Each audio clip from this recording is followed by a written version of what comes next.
Welcome to Firebase Release Notes for May. Now, we had a lot of updates at Google I/O this month, which I distilled down to 5 topics for today. A lot of the excitement happened around Google's PaLM API, which exposes the generative language model that powers BART and other use cases.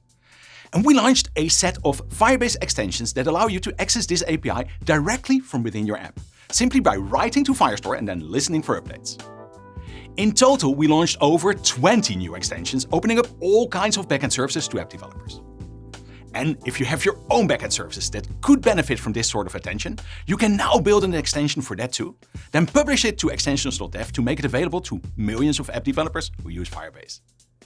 The App Quality Insights window in Android Studio helps you discover, investigate, and reproduce issues reported by Crashlytics within the context of your IDE, and it is now generally available. On Apple platforms, Crashlytics now also more accurately converts Swift frames to a file and line number, so that it's easier to understand stack traces and debug those issues. And we improved the way Crashlytics groups crashes to reduce the number of cases where we overgroup, which leads to issues that cover a wide range of crashes, and where we undergroup, which leads to too many separate issues. And we're introducing variants within issues.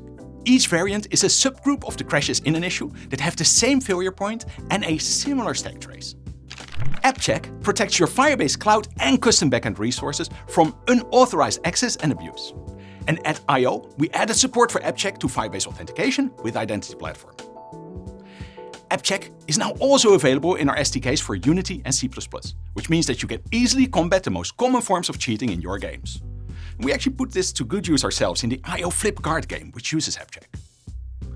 And if you have a custom backend or cloud function that performs sensitive actions, we've added replay protection to AppCheck so that each token can be used only once. Since we announced official support for Flutter apps in Firebase at last year's I/O, the SDK updates for Flutter have mostly been keeping up to date with the features we released on all platforms. But we still had some Flutter-specific news at this year's I/O. The biggest news is that we started adding support for developer workflows of Flutter apps that use Firebase on Windows. If you're interested in this, you can follow along on the GitHub repo already, and we'll have more updates later in the year. We also added support for Dart 3 to our SDKs, which led to some interesting dependency handling for the engineering team. And you can more easily deploy Flutter web apps to prod by running Firebase deploy. This will then build your Flutter app for the web target and deploy the resulting assets to Firebase hosting in one single step. And speaking of web hosting, we had a lot of updates for developers who host their static and dynamic websites on Firebase.